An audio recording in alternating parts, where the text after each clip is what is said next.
Tonight, the first topic we explore is not a person or an empire, but a world beneath the soil.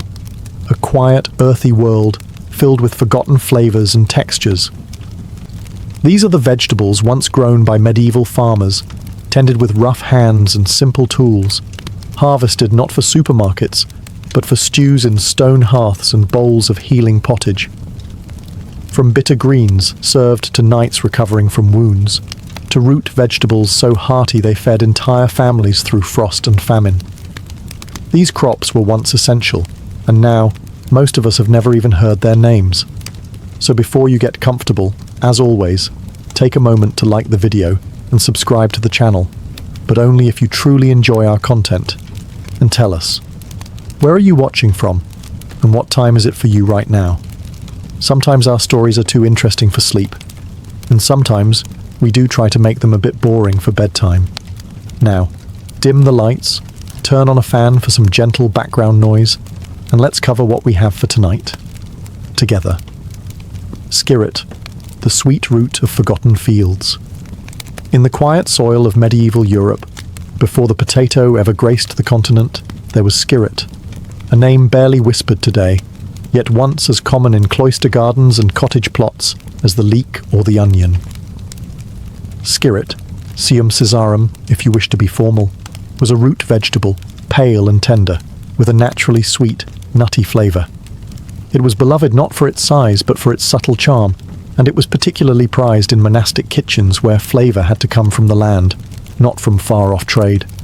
Unlike carrots, which grew as a single taproot, skirret formed a tangled cluster of slender roots, each about the thickness of a pencil. These white roots were peeled, boiled or roasted, and often mashed into a kind of creamy, peppery paste. The flavour, though mild, had depth, something between parsnip and sunchoke, with an earthy sweetness that paired well with garlic, onions and herbs from the same garden. In some recipes, skirret was even candied like fruit or baked into savoury tarts alongside cheese and eggs. But its charm extended beyond the plate. Skirret thrived in damp soil, especially in northern climates, and unlike some finicky vegetables, it didn't demand much of the farmer. It was perennial, meaning it could return year after year, and it could be harvested well into winter, dug up from frozen ground when other crops had long withered. To the medieval farmer, this made skirret not just delicious, but dependable.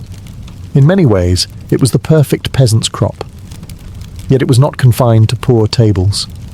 Skirret appears in royal records too, including the garden inventories of medieval monasteries and manor houses.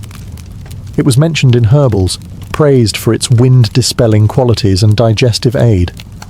Even Henry VIII's gardener is said to have grown it in the royal beds. So what happened to this once-loved root? The arrival of the potato in the 16th century was part of its downfall. Easy to grow, easy to store, and higher in calories, the potato pushed many old vegetables to the margins. Skirret, with its delicate roots and need for peeling, was quietly forgotten.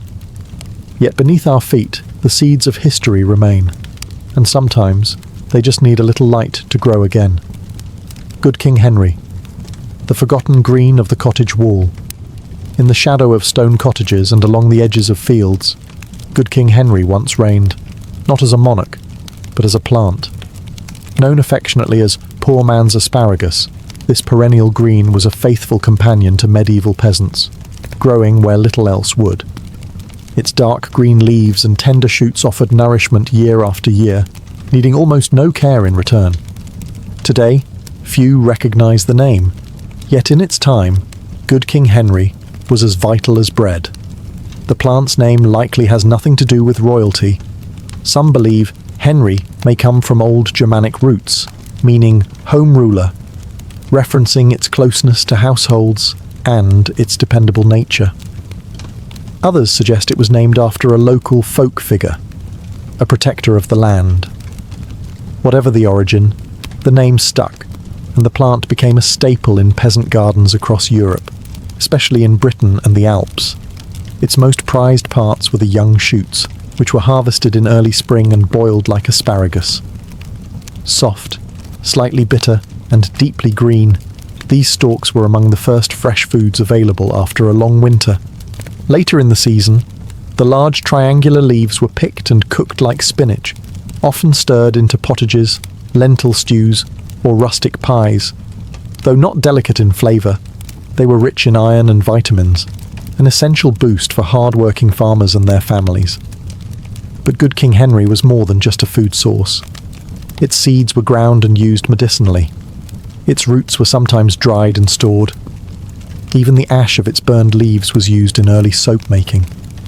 In an era where survival often depended on the utility of every plant, it proved its worth time and time again. Unlike modern vegetables which demand specific conditions and frequent care, Good King Henry was low maintenance. Once planted, it returned each year without complaint.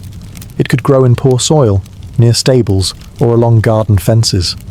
Its persistence made it ideal for the medieval lifestyle, one that left little time for tending delicate crops. So why did it disappear? As spinach, chard, and asparagus became widely cultivated and standardized, Good King Henry's rough edges made it seem outdated. Its slow germination, bitter taste, and coarse leaves lost favor with gardeners and cooks seeking refinement. But in its prime, it was a silent, green ally, feeding the humble and enduring, quietly, through the centuries. Salsify. The oyster of the garden. Among the frost-hardened beds of the medieval kitchen garden, there grew a root with a peculiar reputation, salsify, often called the oyster plant. Though it never saw the sea, its creamy white flesh was said to hold a taste faintly reminiscent of oysters, especially when boiled in milk or roasted with herbs. To the modern ear, that might sound curious, even suspect. But in a world without mass refrigeration or global food imports, salsify was a prized winter delicacy. This humble root, long and slender with a tough, hairy skin, thrived in cooler climates and poorer soils. It was planted in early spring and left to grow slowly through the summer. By the time winter rolled in, its flavour had deepened and sweetened, becoming most potent after the first frost. This frost, far from being a threat, was actually welcomed. It signalled that the salsify was ready to harvest, tender and full of flavour. For the medieval cook, preparing salsify required patience. The roots had to be scrubbed thoroughly, peeled, and soaked in water to prevent discoloration. Once prepared, they could be boiled, stewed or mashed like parsnips, or used to thicken soups and stews. The texture was soft but satisfying, almost silky, and the taste, though mild, brought a subtle complexity to otherwise bland winter fare. Beyond its culinary uses, salsify also held a place in herbal medicine. Monastic herbals described it as a remedy for snake bites, liver ailments, and even melancholy. Its milky sap was thought to have purifying properties, and its leaves, while not as commonly eaten, could be fed to livestock when food was scarce. Despite its value, salsify was never as widespread as turnips or onions. It remained somewhat of a niche vegetable, grown in smaller patches or in gardens attached to monasteries and manor houses. Its labour-intensive nature and delicacy made it less ideal for mass cultivation, and when newer, hardier vegetables like the potato arrived, salsify was pushed to the fringes of European agriculture. Today, you might still find it in heirloom gardens or tucked away in seed catalogues, but few remember its place in medieval life. Yet for generations long gone, salsify brought a touch of refinement to rough winters, a quiet reminder that even in the hardest seasons, nature offers something tender, if you're willing to dig for it. Alexander's, the ancient herb, that time forgot. Long before parsley and celery dominated our kitchen counters, medieval farmers turned to a plant called Alexander's. With tall, hollow stalks and deep green leaves, Alexander's was once a star of the medieval herb garden. Known for its slightly peppery celery-like flavour, it was used in everything from stews and salads to pickles and medicinal teas. Today, it's nearly vanished from our plates, but in the Middle Ages, it grew along roadsides, in monastery gardens, and beside castle walls, as familiar as thyme or sage. Originally introduced to Britain by the Romans, Alexander's, Smyrnium olusatrum, was considered essential to any cook's garden. The plant could grow nearly 6 feet tall, and every part of it was useful. The leaves added spice to soups. The stems were blanched and eaten like asparagus. The seeds were used as a peppery seasoning, and even the roots were sometimes roasted as a vegetable. It was, in many ways, the Swiss Army knife of medieval cooking. One of its most unique qualities was its ability to grow in salty coastal soils, places where other crops struggled. This made it especially valuable in monastic communities near the sea, where self-sufficiency was paramount. Alexanders could be foraged or cultivated, and it provided reliable greens during the hungry gap. The bleak early spring weeks when winter stores had run low, and summer harvests were still months away. Its flavour, while somewhat bitter to modern tastes, was appreciated for its strength. Medieval recipes often lacked the spices we take for granted today. Pepper, nutmeg, and cinnamon were expensive imports, often reserved for the wealthy. For the common folk, Alexander's filled that gap with its bold, aromatic punch. But with the rise of more refined and consistent vegetables, like cultivated celery, Alexander's began to fade from use. Celery had a milder flavour and didn't self-seed so aggressively. Gardeners found it easier to control, and cooks preferred its cleaner taste. Over time, Alexander's was left to the wild, where it still grows along hedgerows and coastal cliffs in parts of Europe. It is a plant of memory now, a ghost of gardens past. Yet to those who once gathered it in woven baskets, who simmered it in pots over open flames, Alexander's was more than a plant. It was a sign of spring, a burst of green after winter's grey, and a taste of something once ordinary, now rare. Scorzonera, the dark root. With a golden heart tucked beneath the soil like a secret, Scorzonera was one of the most intriguing vegetables found in medieval gardens. With its black bark-like skin and creamy white flesh inside, it was sometimes called black salsify, or viper's herb. It looked rough and wild, but once peeled and prepared, it revealed a surprisingly delicate, almost buttery flavour, sweeter than a parsnip, smoother than a carrot. Though often confused with its cousin salsify, Scorzonera had its own loyal following in the Middle Ages, especially among those who believed in its healing powers. The name Scorzonera may come from the old Italian word scorzonera, meaning black bark, a nod to its gnarled appearance. Some believed it could cure snake bites, hence the nickname viper's herb. Apothecaries dried its roots, ground them into powders, and prescribed them as antidotes for venom, plague, and even melancholy. Whether it truly held these powers is unknown, but its reputation spread across Europe, and soon Scorzonera had a place in both kitchen and infirmary. For farmers, it was a dependable crop. It grew slowly but steadily, thriving in cool climates and needing little attention once established. Harvesting it required care, as its roots could easily snap, long and fragile, often buried deep in the earth. But those who grew Scorzonera knew it was worth the trouble.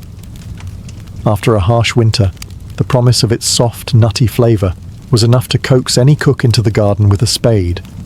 Culinary uses varied by region and rank. In monasteries, Scorzonera was boiled and served with herbs or grains. In noble households, it might be baked into savoury pies or layered in roasted vegetable dishes. Its subtle sweetness made it a flexible ingredient, able to complement meat, fish, or stand on its own. Some medieval chefs even paired it with honey and vinegar to enhance its naturally sweet undertones.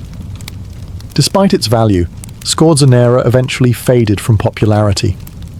The rise of easier, higher-yield root crops, like potatoes and carrots, pushed it aside. Its tough exterior and need for peeling made it inconvenient for modern tastes. But in the Middle Ages, Scorzonera was more than just food. It was medicine, hope, and warmth in a cold season, a reminder that beneath even the roughest skin, something golden might wait. All it asked was that you dig a little deeper. Medlar. The fruit that had to rot to ripen strange, wrinkled and soft to the touch, the medlar is perhaps one of the most misunderstood fruits ever grown in medieval Europe. It resembled a small brown apple with an open, star-shaped bottom, often earning it the crude nickname open arse in Old English texts. But beyond its odd appearance was a fruit that held a cherished place in medieval cuisine and culture. Unlike most fruits, the medlar had to undergo a process called bletting, a kind of controlled rot, before it became edible. And when it did, it transformed into something soft, sweet, and richly flavoured, like spiced applesauce with a touch of wine. Medlar trees were slow-growing but sturdy, thriving in cooler climates. They were often planted near monasteries, manor orchards, or tucked into the corners of kitchen gardens. The fruit was harvested in late autumn, long after apples and pears were gone, and then stored in straw or on windowsills until it softened. This made the medlar a valuable winter treat, a rare sweetness when most other fruits were long gone. Medieval cooks understood the art of patience, and the medlar rewarded those who waited. Once bletted, the fruit could be eaten with a spoon straight from its skin or mashed and served with cream, wine, or cheese. It also found its way into jellies, sauces, and festive tarts. Some wealthier households added medlar preserves to their winter feasts, pairing the fruit with roasted meats or mulled wine. But the medlar wasn't just culinary, it held symbolic meaning too. Poets and playwrights used it as a metaphor for aging, for hidden sweetness, and for things that appear unlovely, but contain beauty within. Shakespeare mentioned it more than once, often with a wink of earthy humour. It was, in many ways, the perfect medieval symbol. Humble in appearance, slow to mature, but full of depth and richness when treated with care. Over time, as new fruits like oranges, peaches and bananas reached European markets, the medlar lost its place. Its requirement for ripening after harvest made it unfashionable in the age of convenience. But in its day, the medlar was a fruit of contemplation, one that reminded medieval people that time, decay and patience could yield surprising rewards. And perhaps that beauty doesn't always look perfect at first glance. Rampion, the root behind a fairy tale. In the quiet corners of medieval herb gardens and cottage plots, rampion once grew as both food and folklore. With its soft, edible leaves and slender white roots, rampion was a favourite of peasant families and monastic gardeners alike. But for many today, the name is most familiar not from old recipes, but from the story of Rapunzel, the fairy tale girl named after this very plant. Rampion, also called Campanula rapunculus, was a biennial herb whose young leaves were eaten like spinach and whose roots were crisp, tender, and mildly sweet, almost like a delicate radish or parsnip. In spring and early summer, the plant offered nutritious greens, and by late autumn, it provided a small but satisfying root vegetable. For medieval families with little land and even less money, rampion was a gift, easy to grow, resilient, and entirely edible from leaf to root. It thrived in ordinary garden soil and didn't need rich compost or careful tending. This made it ideal for household plots, often grown alongside turnips, leeks, and herbs. The leaves were gathered while young and tender, stirred into soups, or eaten raw with vinegar and salt. The roots, once thick enough, were pulled up in late fall and roasted, boiled, or eaten raw in salads. In lean years, rampion was one of the plants that helped bridge the gap between the last of the winter stores and the first spring crops. Its gentle flavour and versatility made it popular, but so did its symbolism. Rampion's association with fertility, craving, and desire appears in early folklore, particularly in the Germanic regions where the Rapunzel tale was born. In the story, a pregnant woman craves rampion from a witch's garden, setting off a chain of events that leads to her daughter's imprisonment and eventual rescue. That the plant played such a pivotal role in a tale about yearning, patience, and transformation reflects the way people once regarded humble vegetables, not merely as food, but as forces of nature. As centuries passed, rampion faded from common use. It was overshadowed by faster-growing crops and greens that were easier to harvest in bulk. Today, it's a rarity, more likely to be found in a storybook than a soup pot. But once it grew behind every cottage, quiet, green, and full of life. A plant of hunger and healing, of daily meals and bedtime stories. A root that once fed both the body and the imagination. Chervil root, the delicate flavour of monastic gardens. Nestled in the shaded corners of medieval gardens, especially those tended by monks and herbalists, grew a pale and slender root known as chervil root. Though it shares its name with the more familiar chervil herb, known for its fern-like leaves and mild anise-like flavour, the root variety, Cherophyllum bulbosum, was its own distinct treasure. Delicate in taste and texture, chervil root offered medieval cooks a refined option in a world where many vegetables were coarse, bitter or starchy. Visually unremarkable, the root resembled a thin, stubby carrot with light brown skin and ivory flesh. Its flavour, however, was anything but plain. When boiled or roasted, chervil root developed a sweet, nutty, almost chestnut-like taste with a subtle hint of licorice. This mild, aromatic profile made it highly prized in monastic kitchens, where food was not only meant to nourish, but also to soothe body and soul. Unlike many root vegetables, chervil root required patience. It germinated slowly, often taking several weeks to sprout, and had a long growing season, sometimes lasting up to 9 months. Because of this, it was not widely grown on large farms or by hurried peasants. Instead, it was cultivated in controlled garden beds, often by monks or careful gardeners who had the time and knowledge to nurture it. In the right conditions, the reward was worth it. A root that was soft on the tongue, gentle on the stomach, and satisfying in flavour. Culinarily, chervil root was versatile. It was commonly boiled and served with butter, added to broths for subtle sweetness, or mashed like turnips. Some early recipes even included it in spiced cakes or root puddings, paired with honey and cinnamon for festive meals. But it wasn't just a food. In herbal medicine, it was used to ease digestion, reduce fevers, and improve circulation. Yet, like many forgotten vegetables, chervil root fell victim to the industrialization of agriculture. Its slow growth and specific needs didn't suit large-scale farming. Other roots, potatoes, carrots, and parsnips, offered bigger yields and faster returns. Today, chervil root is almost a ghost, a fleeting presence in old seed catalogues or among the shelves of heritage plant collectors. But in the hushed gardens of medieval Europe, where quiet hands coaxed life from the earth, chervil root was a reminder that gentleness could grow even in the hardest soil. Sea kale, the ocean's hidden vegetable. In windswept villages perched along medieval Europe's jagged coasts, where salt and sea ruled the land, a curious plant took root: sea kale. With thick, bluish-green leaves and stout ivory stems, sea kale, Cramba maritima, was once foraged from rocky shorelines, cherished for its rich taste and resilience.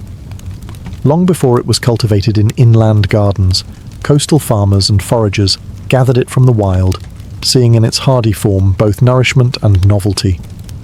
Sea kale wasn't like the other greens of the time. Its flavour was something between cabbage and asparagus, earthy, salty, and slightly nutty, but it was the plant's early spring shoots that brought the most excitement. Blanched under clay pots or heaps of sand to keep them pale and tender, these ivory-coloured stems emerged crisp and succulent, providing one of the first fresh vegetables of the year. At a time when most were still eating dried beans or stored roots, sea kale signalled renewal. Medieval cooks, especially in fishing communities, boiled or steamed the shoots, often serving them alongside fish or mixing them with butter and herbs. In monastic kitchens, where coastal gardens tried to mimic the conditions of the shore, sea kale was grown in raised beds near salt-rich soil. It became a quiet delicacy, not flashy or exotic, but deeply nourishing and deeply seasonal. Its roots were just as impressive, long, thick, and edible, though tougher than the shoots. Some herbal texts noted their use in poultices or boiled tonics for internal cleansing. The plant's leaves, wide and ruffled, were sometimes used like cabbage greens, though their tough texture made them more suitable for long stewing. Despite its value, sea kale remained largely a regional crop, limited to the coast and its curious conditions. Inland, few knew how to grow it properly. Its need for sandy, well-drained soil and cold winters made it unsuitable for much of Europe's farmland. As time passed, sea kale was nudged aside by more standardized crops. But for those who lived by the sea, it was more than a vegetable. It was part of the rhythm of life. Its arrival each spring meant the sea was calming, the earth was warming, and better days were ahead. Today, it survives in a few heirloom gardens and coastal fields, a relic of a time when even the most rugged landscapes offered quiet abundance, if you knew where and how to look. Horseradish, the fiery root of medieval remedies and feasts. Beneath the damp soil of medieval herb gardens, a pungent root grew, fierce in flavour, sharp in scent, and powerful in both medicine and the kitchen. This was horseradish, a root that could clear sinuses, wake the sluggish, and transform simple meats into fiery feasts. In a time without chili peppers or wasabi, horseradish was one of the few ingredients that could deliver true heat, and it earned its place in both humble kitchens and elite banquets. Horseradish, Armoracea rusticana, is not a subtle vegetable. When freshly grated, its white flesh releases volatile oils so potent they can bring tears to the eyes. This made it a valued condiment long before refrigeration, when strong flavours were used to preserve or mask the scent of aging meat. Boiled beef, salted fish, and smoked pork all benefited from a spoonful of horseradish mash, often mixed with vinegar, honey, or ground mustard seeds. But medieval people didn't just use horseradish for its taste. It was deeply respected for its medicinal power. Monks and herbalists documented its use in treating everything from rheumatism and indigestion to coughs and congestion. Grated root was steeped in vinegar and taken as a tonic, or made into compresses to relieve joint pain. Even the leaves were used in poultices, believed to draw out toxins from the skin. It was a rugged plant, almost too rugged. Once planted, horseradish spread aggressively, its thick roots pushing deep into the soil and resisting removal. This wild nature made it both a blessing and a nuisance in medieval gardens. Farmers often kept it in separate corners, allowing it to grow undisturbed, knowing it would return each year without fail.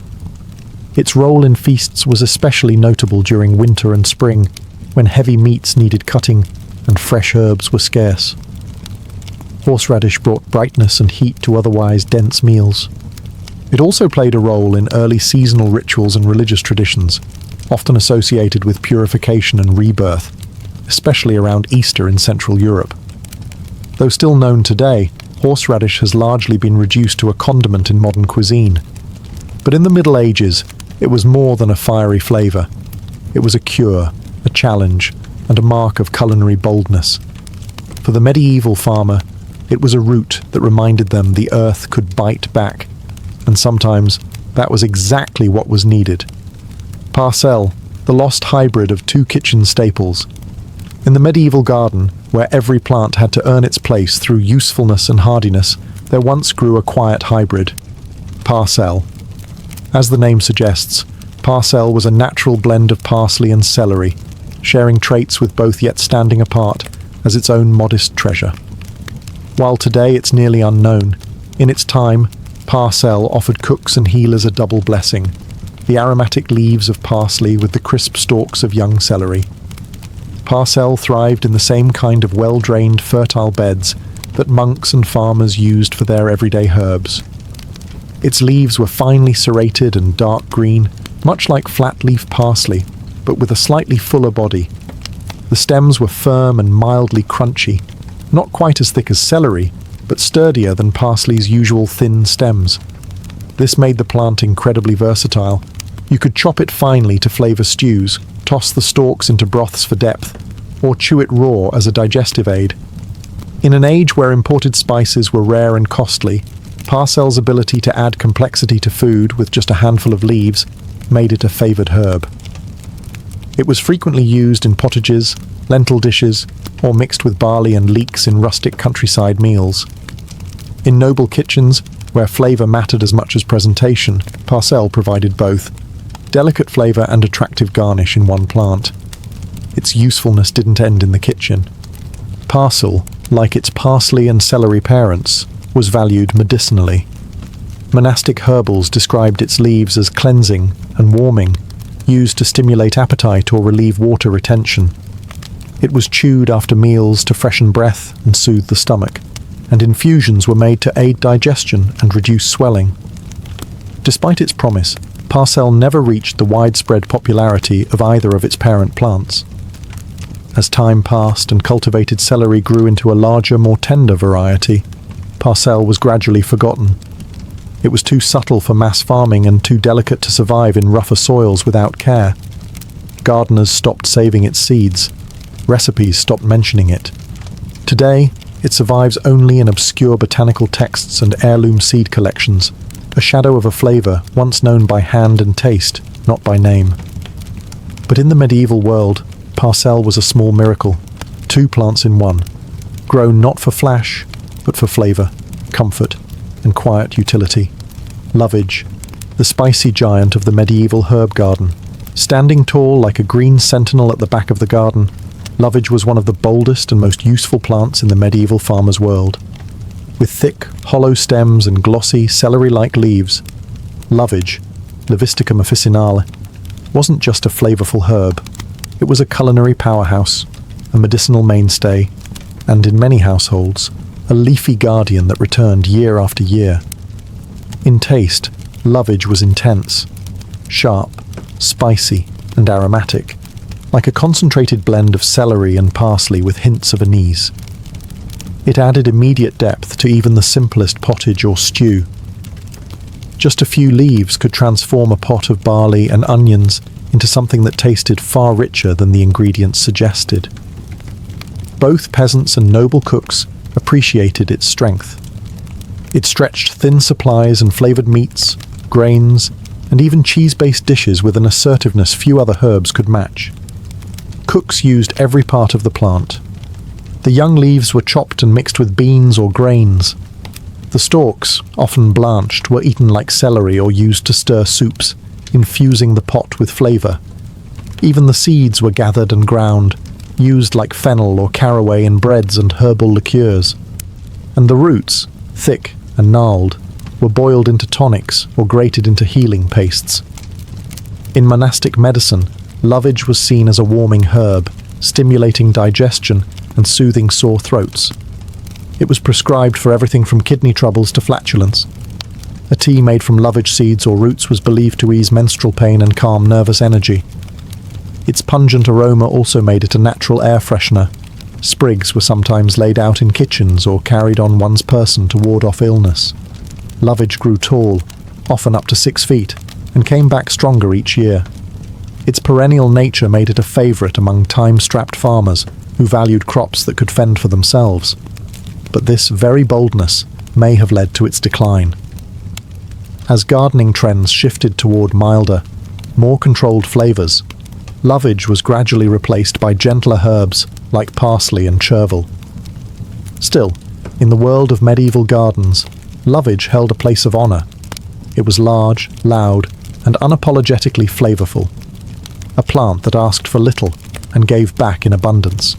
In a time of scarcity, that made all the difference. Fat hen, the wild green, that fed the fields. In the margins of ploughed land, along hedgerows, and between rows of cultivated crops, a wild green thrived. Fat hen, also known as lamb's quarters or Chenopodium album. To modern gardeners it may look like a weed, and indeed many pull it up without a second thought. But to medieval farmers, fat hen was no nuisance. It was a free, abundant, and highly nutritious gift from the earth, one that helped feed the poor and supplement lean harvests when cultivated greens were scarce. Fat hen wasn't usually planted on purpose. It appeared naturally in disturbed soil, especially in manured fields or near livestock pens, hence its name. The leaves were soft, triangular, and lightly dusted with a silvery bloom that made the plant shimmer slightly in the sun. Its taste was mild, slightly nutty, and not unlike spinach, which made it incredibly versatile in the medieval kitchen. In country cottages, it was common for peasants to gather fat hen during the growing season and boil it into soups or mash it with barley or peas.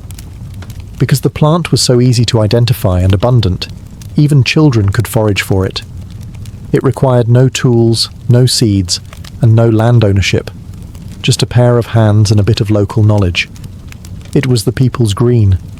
The nutritional value of fat hen was also impressive. It was rich in iron, calcium and vitamins A and C, a much-needed boost in times when diets were often repetitive and meat was scarce. Its leaves, stems, and even seeds were edible. The seeds, in particular, were tiny and protein-rich, sometimes ground into flour or added to gruel in famine years. Beyond its role as food, fat hen was also used medicinally. Herbalists recommended it as a gentle laxative, a digestive aid, and even a poultice for soothing insect bites. Monks sometimes included it in their herbals under the category of useful weeds, plants that, while not noble or exotic, earned their place through sheer dependability. Eventually, as farming became more controlled and wild spaces shrank, fat hen was pushed to the margins. But in the medieval era, it flourished quietly beside the plough and the hearth, reminding all who gathered it that not every crop needed planting, and not every blessing came with a price. Fat hen was freedom, wild, generous, and always near. Cram, the wild cabbage of cliff and field. Before the orderly rows of modern cabbage, broccoli, and kale, there was cram, a wild, untamed ancestor that clung to Europe's cliffsides and rocky hills. Known more fully as Crambe maritima, or wild cabbage, this hardy plant didn't demand much, and it gave even in the most unforgiving terrain. To medieval farmers, especially those in coastal regions, cram was a gift from the edge of the world, a resilient green with bitter leaves that softened beautifully with the right preparation. Unlike cultivated cabbages, cram wasn't bred for sweetness or bulk. Its leaves were thick, tough, and often tinged with bluish silver, giving the plant an almost ghostly appearance against the grey stones of the coast. But its resilience was its strength. It could survive salt spray, cold winds, and nutrient-poor soils. While other crops withered in harsh conditions, cram endured. Farmers and foragers alike valued its large outer leaves, which were boiled or stewed into hearty meals, especially during the spring when other vegetables had yet to mature. Though raw cram was bitter and fibrous, long cooking tamed its intensity, and when paired with onions, leeks, or fatty bits of pork, it became a staple of survival. In lean seasons, cram meant the difference between hunger and nourishment. Its roots, too, were edible, thick and starchy, though less flavourful than the leaves. These were sometimes dried and stored, ground into coarse meal, or fermented into early forms of vegetable preserve. And like many medieval plants, cram had its place in the world of folk medicine. Herbal texts noted it as a remedy for digestive troubles and a way to cleanse the humours, language typical of medieval health theory. Despite its practicality, cram was never truly domesticated during the Middle Ages. It remained on the fringes, both literally and culturally, growing on cliffs, dunes, and forgotten borders. It was wild food, associated with poverty and necessity, not refinement or celebration. Still, it fed generations of coastal dwellers who learned to trust in its stubborn presence. Cram was not a showy plant, nor an easy one, but it was honest. It asked nothing but space to grow and rewarded those who dared to look beyond the field's edge. In a world ruled by seasons and struggle, cram was quiet proof that even in bitter soil, life could thrive. Turnip greens, the overlooked crown of a humble root. When most think of the turnip, they picture the round, white and purple root pulled from the soil, a staple of peasant stews, animal feed, and wartime rations. But in the Middle Ages, it wasn't just the root that mattered. The real treasure, especially in early spring, was above the ground, the turnip greens. Often overlooked today, these leafy tops were once a valued vegetable in their own right, feeding hungry mouths when the fields were still bare and the winter stores nearly gone. Turnips were among the most widely grown vegetables in medieval Europe. Easy to cultivate, fast to grow, and able to thrive in poor soil, they provided a reliable food source for both people and livestock. But while the roots were stored or boiled, the leafy tops, harvested when still young and tender, were cooked fresh and eaten with great appreciation. These greens were often the first taste of spring, offering a burst of colour and nutrition after the grey monotony of winter. Turnip greens were typically gathered while the root was still growing. Boiled, sautéed, or stewed, they brought a slightly bitter, peppery bite that complemented the blandness of grains or root vegetables. In rustic households, they were added to barley porridge, mashed with beans, or mixed into broths. In more refined kitchens, they might be flavoured with vinegar, garlic, or bits of preserved meat. Rich in iron, calcium, and vitamin C, turnip greens were not only tasty but medicinal. Monks and healers often recommended them to clean the blood or strengthen the body after illness. They were believed to help digestion, restore energy, and even purify the spirit after Lent's long fasting period. The greens were also used in poultices and compresses, applied to bruises and minor wounds, a reminder that food and medicine often shared the same garden bed. Despite their utility, turnip greens began to fade from favour as more delicate and specialised greens, like spinach and lettuce, gained popularity. Modern agriculture bred turnips for larger roots, often at the expense of their leafy tops. What was once prized became compost. But in the medieval world, nothing went to waste. Turnip greens were a bridge between seasons, a signal of renewal, and a meal in themselves. They were proof that even the humblest crop could offer a feast, if you only looked a little higher than the ground. In the summer of 1631, the Mughal Empire trembled not from war, but from heartbreak. Emperor Shah Jahan, ruler of a vast and powerful dominion, suffered a personal loss so profound it left an indelible scar on history. His beloved wife, Mumtaz Mahal, died giving birth to their 14th child. She was not only his consort, but his confidant, his spiritual companion, and the light of his court. Overcome by grief, Shah Jahan withdrew from public life for months. Witnesses claimed his hair turned white from sorrow, and his once vibrant demeanour dulled to silence.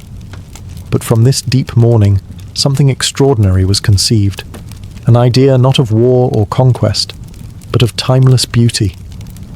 The emperor vowed to build a monument so perfect, so serene, that it would forever stand as a testament to his love for Mumtaz.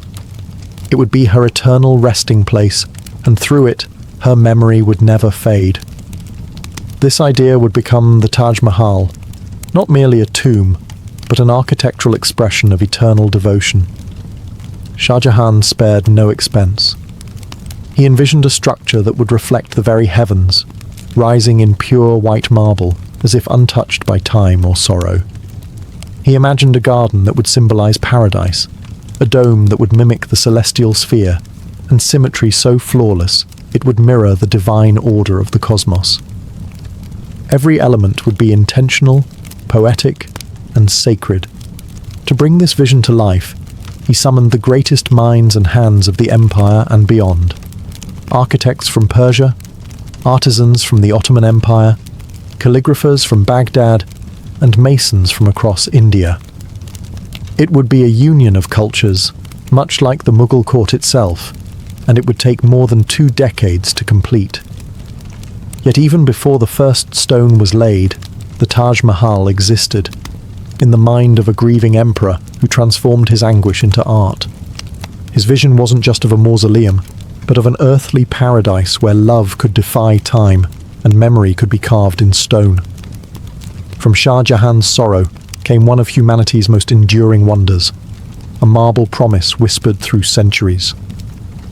She was loved. She is remembered. Behind the elegance of the Taj Mahal lies the genius of thousands, a silent army of architects, engineers, artisans and labourers whose skills shaped Shah Jahan's sorrow into stone.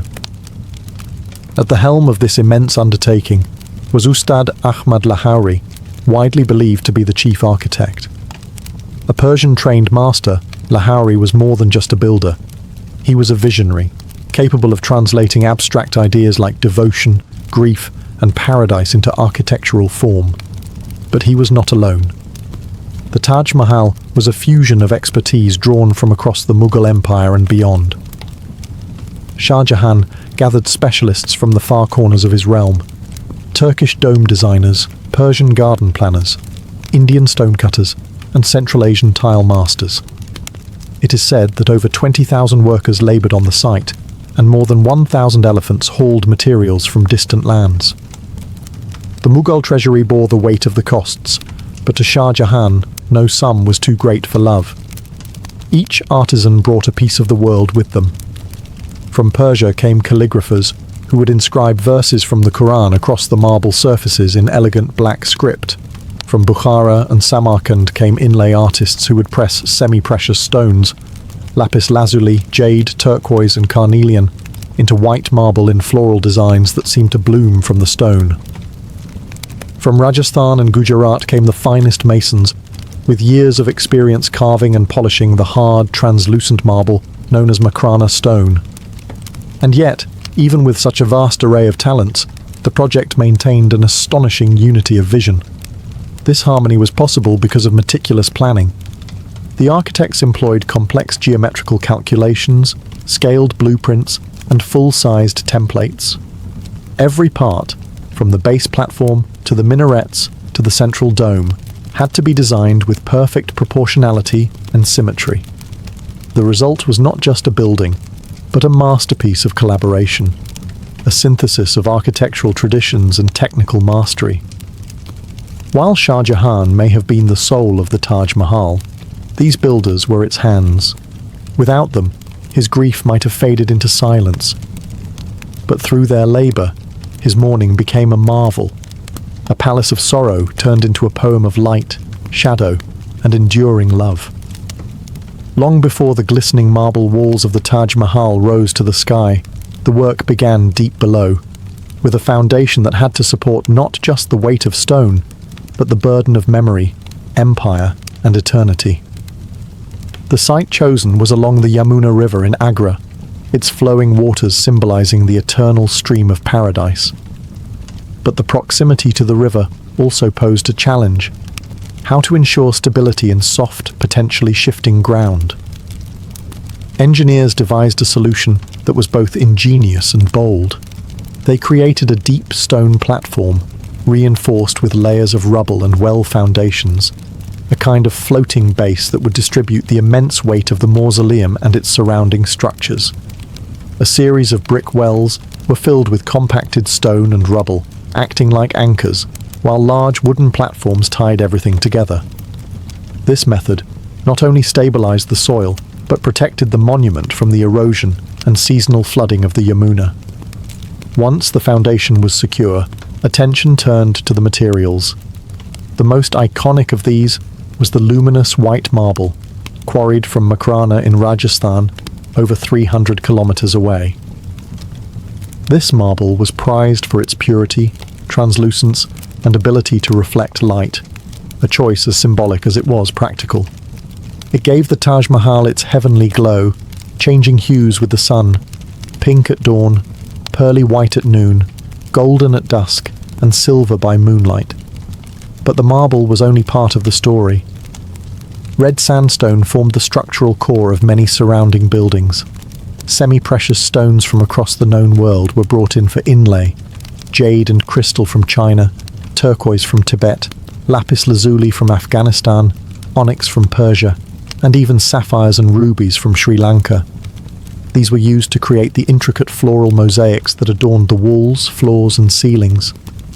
Transporting these materials required immense coordination.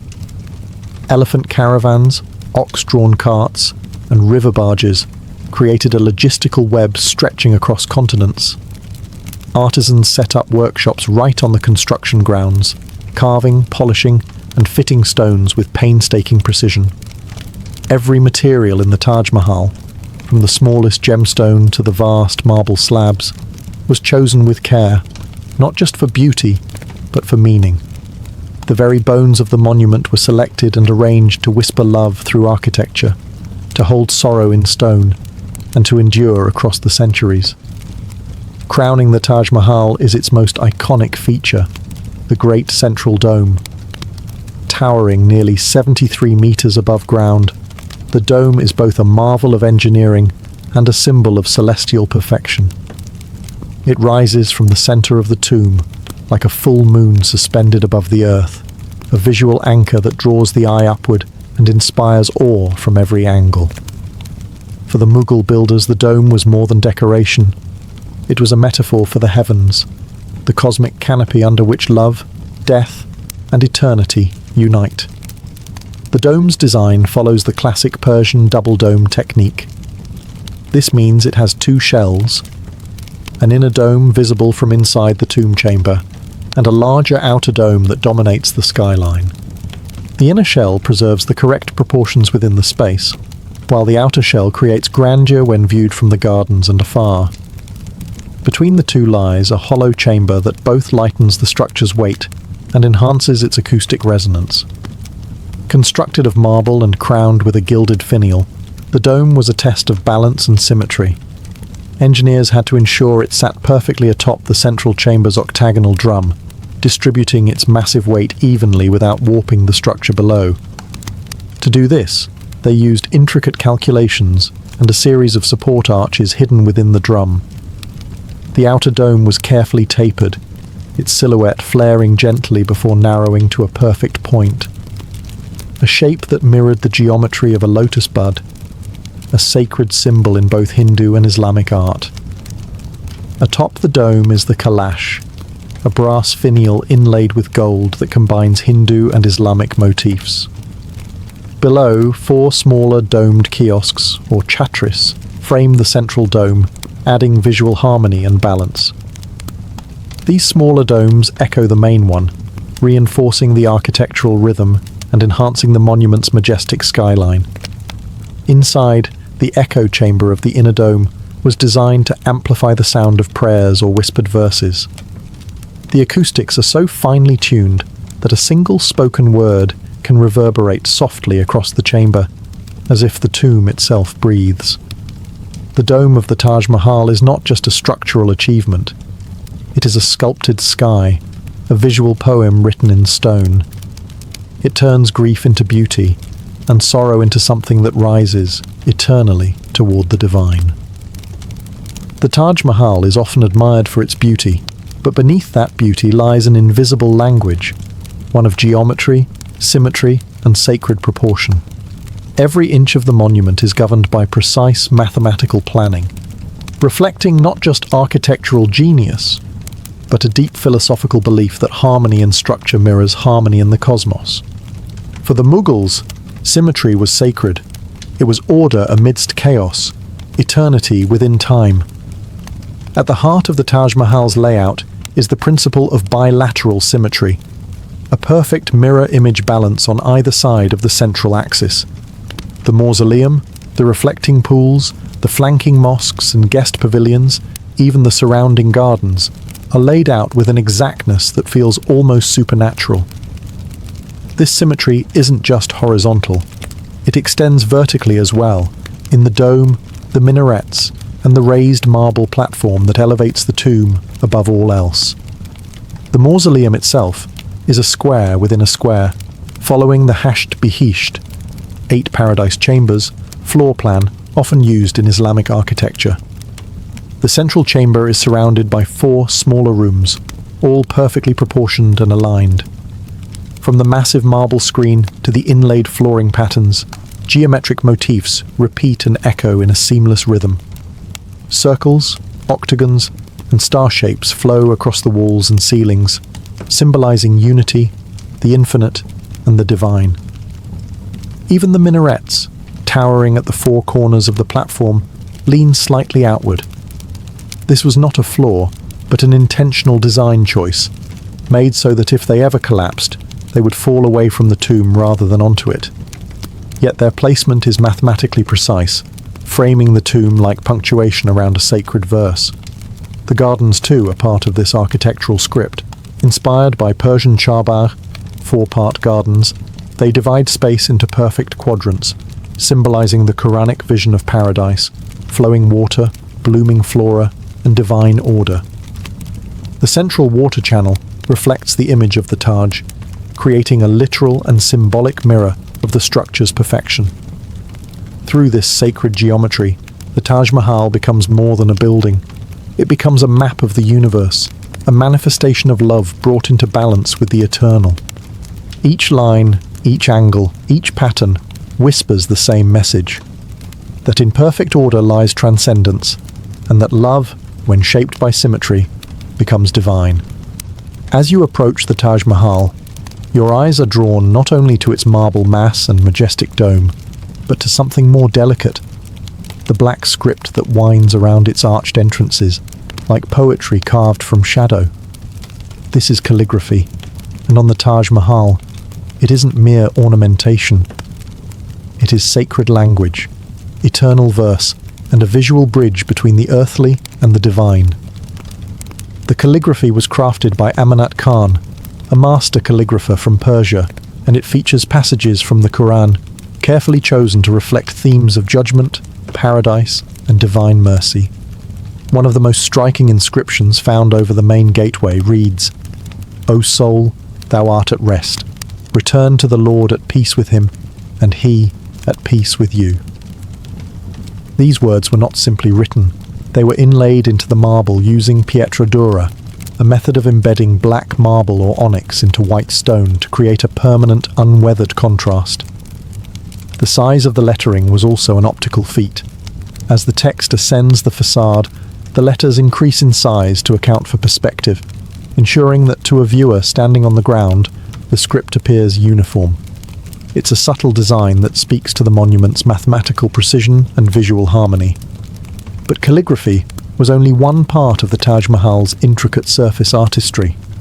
The walls, floors, and even ceilings are covered in breathtaking pietra dura inlay, a mosaic technique using cut and fitted semi-precious stones to form intricate floral and geometric designs. Artisans from Central Asia and India were brought in to execute these masterpieces. They embedded lapis lazuli, carnelian, jasper, mother of pearl, and turquoise into the marble with astonishing precision. Floral motifs dominate, not random decorations, but symbolic representations of paradise. Tulips, lilies, and narcissus blossoms form symmetrical patterns that bloom across the marble surfaces. Each flower is a reflection of life, death, and rebirth, themes central to both Islamic mysticism and Mughal aesthetic philosophy. Together, the calligraphy and inlay work transform the Taj Mahal into a book of stone. Every letter, every petal, every shimmer of colour tells a story. It is not just a tomb, but a sacred manuscript, not written in paper and ink, but carved into eternity with shadow, light, and love. Framing the Taj Mahal with poised elegance stand four slender minarets, tall, cylindrical towers rising at each corner of the marble platform. At first glance, they might appear ornamental, merely symmetrical accessories to the main tomb. But these minarets are far more than decorative. They are guardians, timekeepers, architectural stabilizers, and subtle declarations of spiritual intent. Each minaret stands over 40 meters tall, tapering gracefully as it ascends. At the top of each is a small domed pavilion, or chhatri, where a muezzin might traditionally call the faithful to prayer. Though no such calls echo from the Taj Mahal today, these towers preserve the sacred language of mosque architecture, aligning the structure with Islamic traditions even though the mausoleum itself is not a mosque. Structurally, the minarets serve a dual function. Aesthetically, they frame the tomb in perfect balance, reinforcing the overall symmetry of the complex. From a distance, their vertical reach draws the eye upward, guiding viewers from the earthbound gardens to the sky-tipped dome. But they also have a clever engineering purpose. They were deliberately constructed to lean slightly outward from the central tomb. This subtle tilt means that in the event of an earthquake, the minarets would collapse away from the mausoleum, protecting its delicate core. Their construction reflects the same precision and care lavished on the rest of the complex. Made from the same gleaming Makrana marble, the minarets are segmented by balconies that allow for visual breaks and access points. Each level is marked by intricate carvings and bordered with jali screens, perforated marble that filters light and air. merging form with function. These minarets also serve as time markers within the monument's broader spiritual narrative. Like the four cardinal directions, they orient the visitor in space, suggesting the completeness of the Taj, a building that exists in perfect alignment with both earthly geometry and heavenly ideals. In this way, the minarets subtly echo the Islamic concept of Tawheed, the unity of all things under one divine order. They do not shout, and they do not dominate. They stand watch, silent and unmoving, century after century. In their quiet strength and slender grace, they embody the very essence of the Taj Mahal. Devotion held in stillness, eternity made visible in marble. As you pass through the grand gateway and catch your first full glimpse of the Taj Mahal, it is not just the marble that leaves you breathless. It is the space around it. Sprawling before the tomb is a meticulously designed garden, serene and symmetrical, carved into four perfect quadrants by reflecting pools and walkways.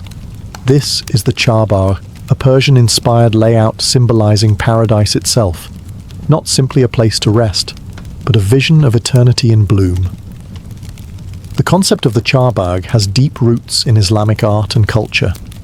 Derived from ancient Persian garden design, it divides space into four parts, usually representing the four rivers of paradise described in the Quran, of water, milk, wine, and honey.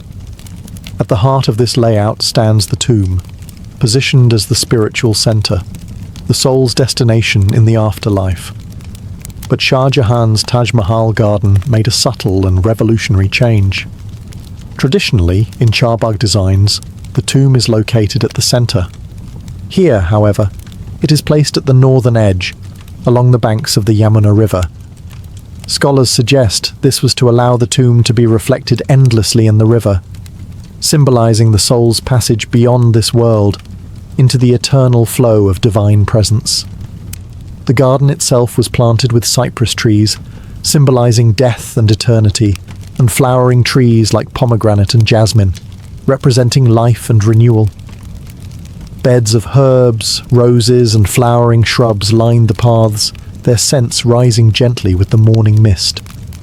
The sound of water flowing through aqueducts and fountains added another layer of tranquility, a reminder of the divine harmony this space was meant to evoke. At the center of the garden is a large marble tank, the Haud al-Kauthar, the pool of abundance, named after a celestial river mentioned in Islamic tradition. Its mirror-like surface reflects the image of the Taj Mahal, as if the heavens themselves were holding the monument in stillness. These gardens were not for strolling, but for contemplation. They were places to prepare the soul, to remember the eternal, and to experience beauty not as luxury, but as truth. In this quiet landscape of symmetry and scent, Shah Jahan made his love story bloom, not just in stone, but in soil. For all its splendor and symmetry, the Taj Mahal carries an air of mystery, a sense that something deeper lies beneath its surface, waiting to be uncovered. Beyond the craftsmanship and calculation, hidden within its marble walls and silent chambers, are legends and secrets passed down for centuries. Some are rooted in fact, others in myth, but together they add layers of intrigue to this monument of love. One of the most persistent tales is that of Shah Jahan's second, Black Mausoleum. According to legend, he planned to build an identical tomb in black marble across the Yamuna River, where he would eventually be laid to rest, facing Mumtaz forever. A bridge of silver or black stone would connect the two. But before the project could begin, Shah Jahan was overthrown by his own son, Aurangzeb, and imprisoned in Agra Fort. From his cell, it's said he gazed at the Taj Mahal until the end of his days, never completing his dream. Yet, archaeologists have never found definitive evidence of a foundation for the Black Taj. Some believe the myth arose from the reflection of the white mausoleum in the dark waters of the Yamuna, a ghostly mirror of what might have been. Others see it as symbolic, a poetic way to express the incompleteness of a life interrupted by betrayal. Another mystery lies beneath the cenotaphs.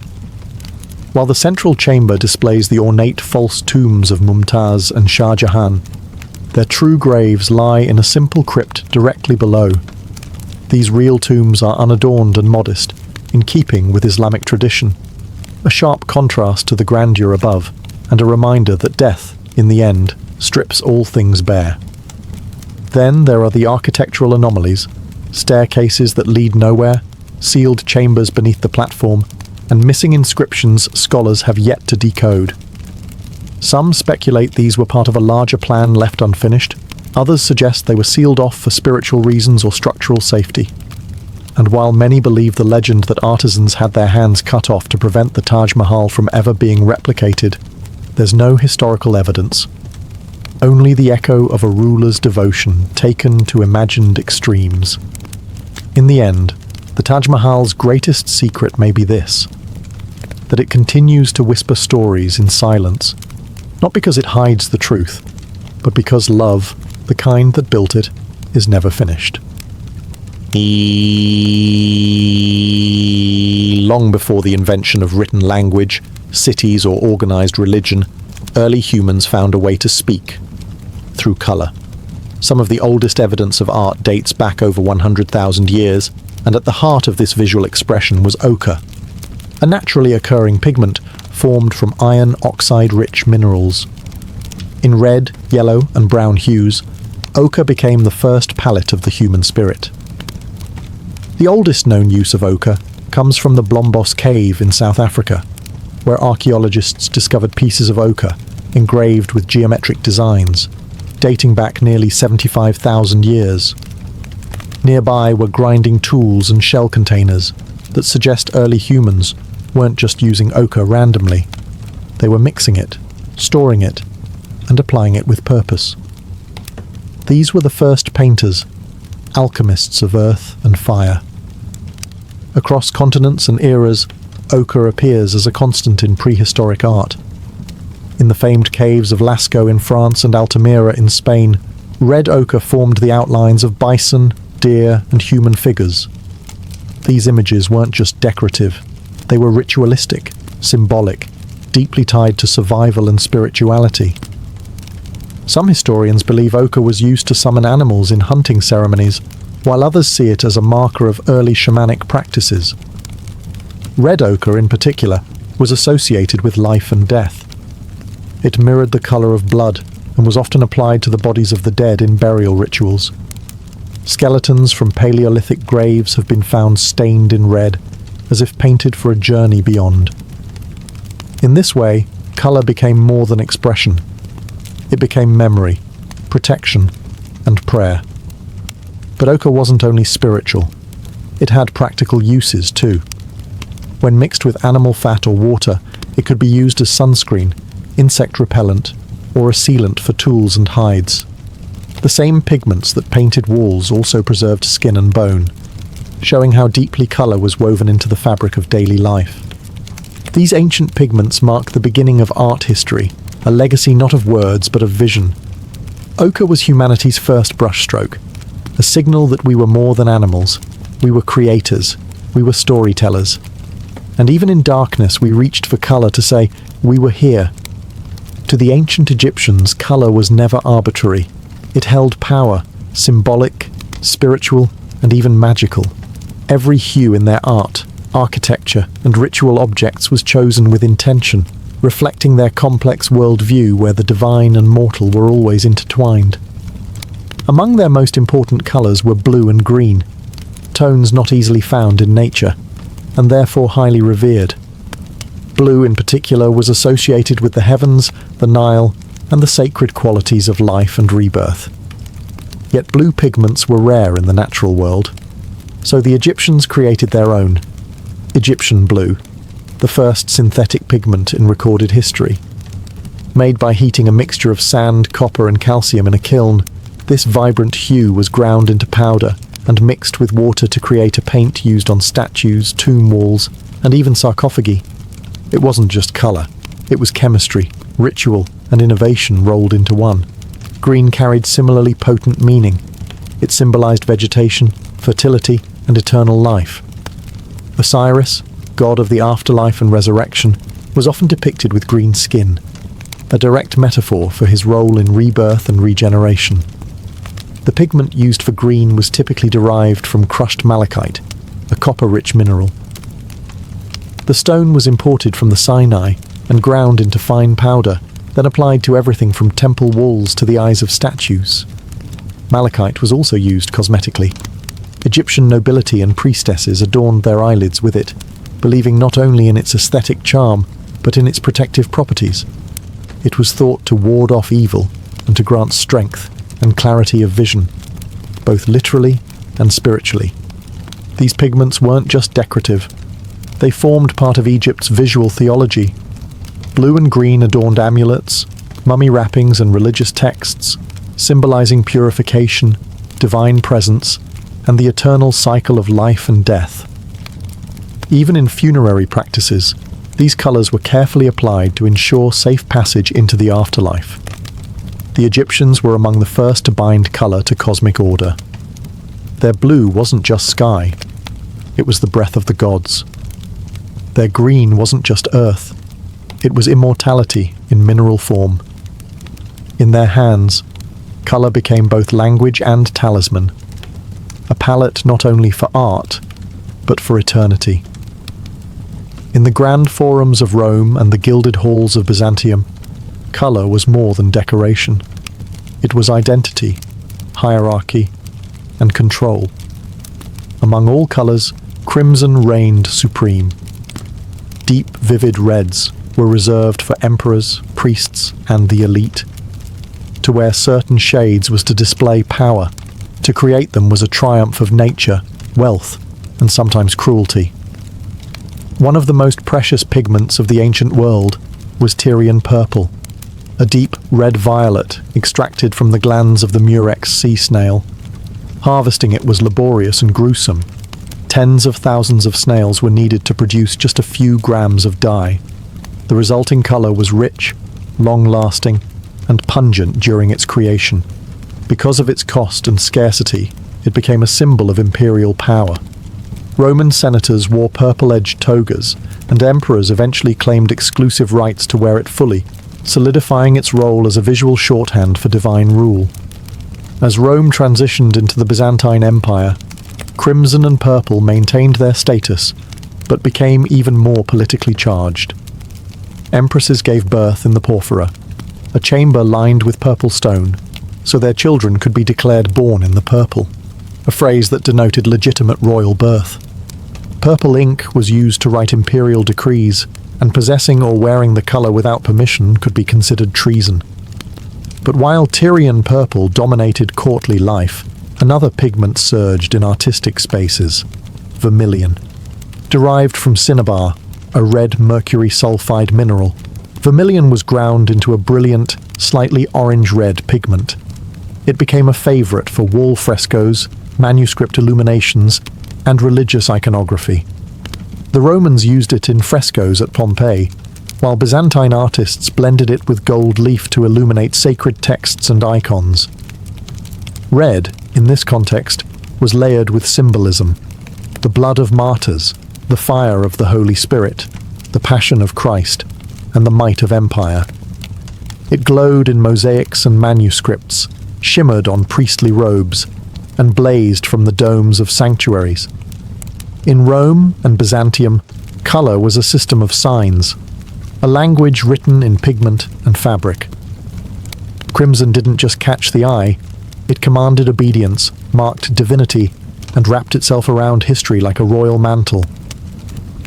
Across Asia, color in art was not simply visual, it was deeply symbolic, tied to philosophy, religion, and cosmology. In China, Japan, and India, artists didn't just paint with pigments. They told stories about the universe, the spirit, and human nature. Each hue carried layered meaning, often rooted in sacred texts or elemental belief systems. In ancient China, color symbolism was governed by the wuxing, or 5 elements: wood, fire, earth, metal, and water, each associated with a direction, a season, and a color. Green, wood, symbolized growth and spring. Red, fire, stood for joy. And summer, yellow earth, represented centrality and balance, white, metal, signified mourning and purity, and black, water, conveyed depth and the unknown. Artists used mineral pigments like malachite for green, cinnabar for red, azurite for blue, and soot or charcoal for deep blacks. These pigments were ground and bound with animal glue or water for use on silk scrolls, wall murals, and ceramics. In Japan, the Shinto and Buddhist traditions shaped color usage. Red was a sacred and protective color, used in torii gates, shrines, and sacred robes. It symbolized life force, expelling evil and drawing good fortune.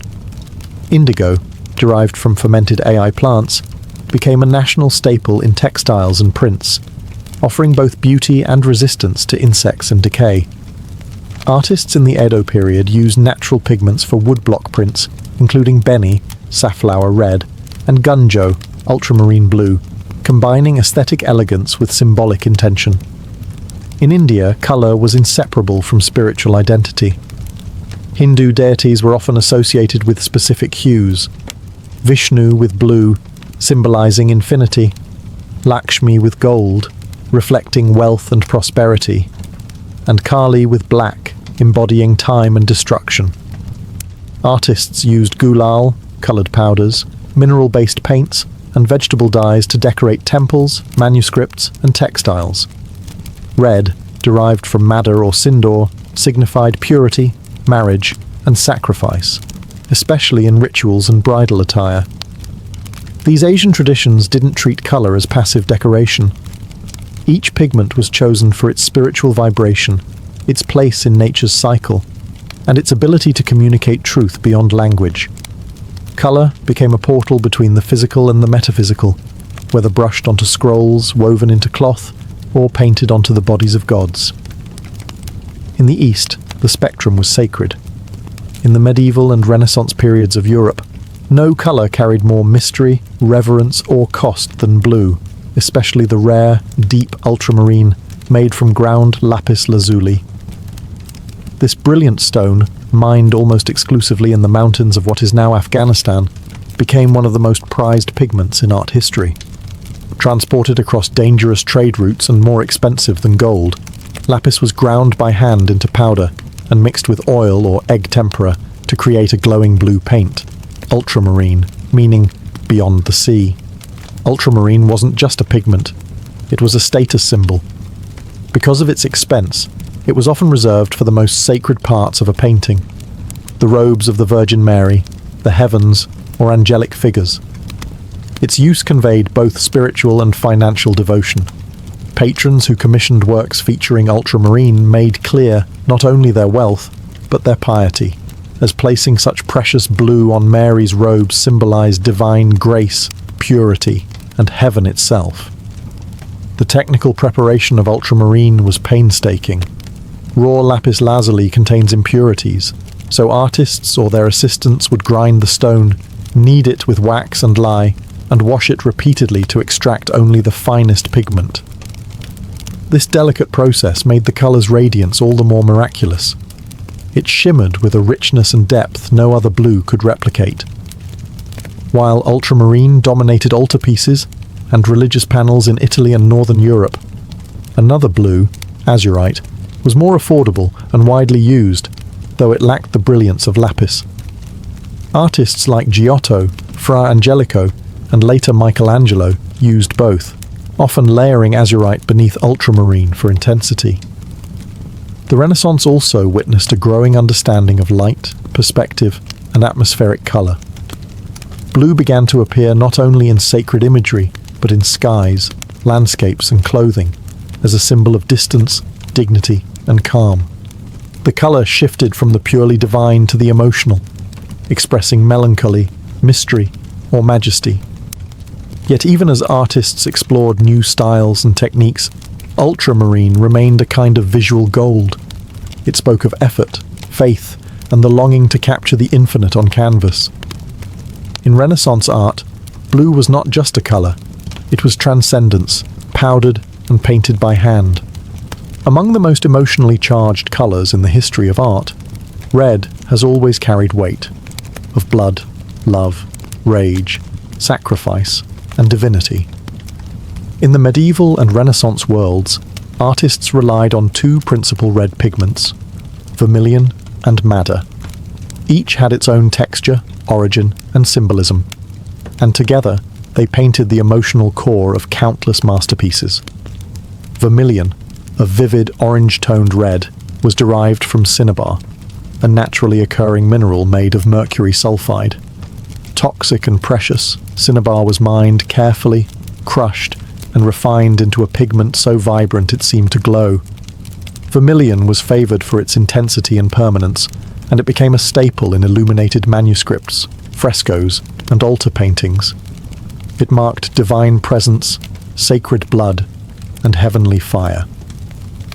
In Christian iconography, it often appeared in depictions of the crucifixion, the tongues of Pentecost, and the robes of saints and martyrs. In portraits, vermilion highlighted power, the rich reds of cardinals' robes, the flushed cheeks of aristocrats, and the symbolic authority of kings. However, because of its toxicity and cost, it was not always accessible, especially in large quantities. Artists had to use it sparingly and skillfully. Madder, by contrast, was a more humble plant-based pigment. Extracted from the roots of the Rubia tinctorum plant, madder offered a range of reds from soft pinks to deep burgundy, depending on preparation. It was widely cultivated across Europe and Asia, and used not only in painting, but in textiles and dyes. Madder red appeared in tapestries, religious icons, and garments of both commoners and nobility. While madder lacked the brightness of vermilion, it had a warmth that suited human skin tones, natural drapery, and layered symbolism. It represented earthy love, maternal warmth, and, in religious contexts, the human side of the divine. Both reds were used with deep purpose. In Renaissance portraiture, red could signify wealth, passion, or hidden tensions. In devotional art, it bridged heaven and humanity. The layering of red tones created emotional depth, directing the viewer's eye to suffering, majesty, or longing. In the hands of master painters, red was never passive. It pulsed. Whether made from mercury-laced stone or patiently gathered roots, red captured the extremes of the human experience, from sacred to sensual, from royalty to rage. While often overshadowed by the grandeur of reds and blues, yellow played a quiet yet crucial role in the history of art. It symbolized light, divinity, wisdom, and wealth, but also betrayal and decay. This duality gave yellow a strange power. Artists could use it to represent the divine halo of a saint, the richness of embroidered robes, or the cunning of a traitor. From prehistoric caves to Renaissance altarpieces, yellow always spoke, sometimes brightly, sometimes ominously. The earliest yellows came from natural earth pigments like yellow ochre, made from hydrated iron oxide. Mined from the earth and ground into fine powder, it produced a warm golden tone that was both durable and stable. Used since prehistoric times, ochre was applied in Egyptian tomb paintings, Roman frescoes, and medieval manuscript margins. A more brilliant yellow arrived with orpiment, a vivid, almost neon pigment made from arsenic sulfide. Imported from the East, orpiment dazzled medieval and early Renaissance artists with its intensity. It was used sparingly due to both its toxicity and its incompatibility with other pigments, especially lead-based ones. But when used carefully, orpiment created a golden shimmer that no other natural pigment could rival. It adorned illuminated manuscripts, sacred halos, and the golden fabrics of saints and kings. Later, during the Renaissance, another popular yellow emerged, lead tin yellow. This was a synthetic pigment created by heating a mix of lead and tin oxides. It offered excellent opacity and a soft, buttery tone that blended beautifully with skin tones and sunlight effects. Artists like Titian and Vermeer used it in their warm lighting, glowing gowns, and soft horizon skies. Yellow's symbolism varied across cultures and time. In Christian Europe, golden halos signified divine light and saintly presence. In Chinese imperial art, yellow was the color of the emperor, associated with the earth element and centrality. Yet yellow could also carry negative weight. Judas Iscariot, in medieval paintings, was often dressed in yellow, a signal of betrayal and moral corruption. Despite its mixed meanings, yellow remained essential.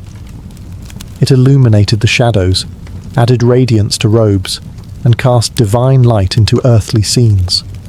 Whether drawn from soil or synthesized in fire, yellow helped artists capture the fleeting glow of sunlight, the sacred spark of divinity, and the fragile shimmer of human virtue. While colors like red, blue, and gold dazzled with symbolism and rarity, black and white quietly shaped the very structure of visual art. They were the bones beneath the paint, the origin and the end, the void and the light. To many ancient and medieval cultures, black and white were not merely colors, but ideas. They signified creation and destruction, life and death, purity and the abyss. Black pigments came from a variety of sources, the most common being carbon black, made by burning organic materials like bones, vines, or wood in low-oxygen environments. Soot was collected and mixed with binders to create lamp black, a velvety pigment used in early manuscripts, ink drawings, and religious iconography. Ivory black, made by burning animal bones, added richness and warmth to the pigment, and it was prized by Renaissance and Baroque painters for its subtle depth. Black had different meanings depending on context. In many Christian artworks it symbolized mourning, sin, and the void, the absence of God's light. But it was also used to emphasize contrast, define form, and bring emotional gravity to a scene. In medieval illuminated manuscripts, black ink formed the sacred text, while gold and color danced around the edges. Black was, in that sense, the foundation of divine expression. White, on the other hand, came from materials such as chalk, gypsum, or lead white, the latter being the most brilliant and most dangerous. Lead white, used extensively from antiquity through the 19th century, provided luminosity and opacity unmatched by other whites. It was the go-to for painting skin tones, highlighting fabrics, and creating the illusion of reflected light. But it was toxic, and prolonged exposure led to illness among artists who mixed their own paints. Symbolically, white represented purity, innocence, and the divine. It adorned angels' robes, marked holy light, and signified spiritual clarity. In Buddhist and Hindu traditions, white was linked to mourning and the afterlife, showing the color's double nature even across cultures. Together, black and white did not simply sit at opposite ends of the spectrum. They framed it. They were used to build contrast, drama, and spiritual resonance. In their interplay, artists found the power to carve form out of void, and to express the most profound mysteries of existence without a drop of color. The 19th century marked a turning point in the history of color, a dramatic shift from nature-bound pigments to lab-created hues that forever changed how artists worked and what they could express. This was the era of synthetic color, born not in quarries or plants, but in chemistry labs. Suddenly, colors that had once been rare and expensive could be mass-produced, cheaper, brighter, and more consistent than ever before. The breakthrough began with Movine, the first synthetic dye, discovered accidentally in 1856 by an 18-year-old chemist named William Perkin. While attempting to create a malaria treatment, Perkin stumbled upon a brilliant purple stain, one that clung to fabric with vibrancy. It wasn't long before industrial chemists applied similar techniques to create synthetic versions of ultramarine, emerald green, alizarin crimson, a replacement for madder, and countless others. Artists were no longer limited by nature. The spectrum expanded. With this newfound freedom, painters began experimenting boldly. The Impressionists, for example, embraced synthetic pigments like chrome yellow, cobalt blue, and viridian. These paints dried faster, mixed more easily, and held their intensity over time. Monet's shimmering landscapes, Renoir's luminous skin tones, and Van Gogh's swirling skies all owed their brilliance to this chemical revolution. Yet not all synthetic pigments were stable or safe. Some, like emerald green, made with arsenic, remained toxic. Others faded quickly or changed colour when exposed to light. But as industrial chemistry advanced, safer and more durable pigments emerged, and artists gained unprecedented control over their palette. The explosion of colour wasn't limited to Europe. In Japan, the Shin-hanger print movement embraced imported synthetic dyes to achieve brighter tones than traditional vegetable-based pigments could offer. In India and China, new pigments entered the worlds of textile design and mural painting, blending traditional aesthetics with modern materials. Symbolism also evolved. With colour now more accessible, it became more personal. Blue no longer had to mean heaven. It could be sadness, freedom, or abstraction. Red could still suggest power, but also revolution, passion, or violence. Colour became emotional, psychological, subjective. In the modern world, the story of colour continues to unfold in synthetic hues, digital screens, and industrial paints. What began with crushed beetles and groundstone has become an infinite spectrum, and still, each colour tells a story of culture, chemistry, and the human urge to see and make meaning through light. In ancient Greece, music was not seen as a human invention. It was a divine inheritance bestowed upon mortals by the gods themselves. The Greeks believed music originated in the realm of the sacred, woven into the fabric of the universe. To them, music was not just sound. It was a force that governed nature, educated the mind, and elevated the soul. At the heart of this belief were the Muses, 9 divine sisters born from Zeus, king of the gods, and Mnemosyne, the goddess of memory. Each muse presided over a different art or science, and several were directly linked to music. Euterpe was the muse of music and lyric poetry, while Terpsichore inspired dance. Invoking the muses was standard practice before beginning any performance or composition, a reminder that all creative expression came from the divine. Apollo, god of music, prophecy, healing, and light, was perhaps the most important musical figure in Greek mythology. Often depicted holding a golden lyre, Apollo represented the orderly, harmonious side of music, refined, disciplined, and rational. He was the patron of the kithara and the lyre, stringed instruments that conveyed clarity and control. His rival in musical myth was Dionysus, the god of wine, ecstasy, and frenzy, associated with the aulos, a reed instrument whose wild, intense sound mirrored the god's chaotic energy.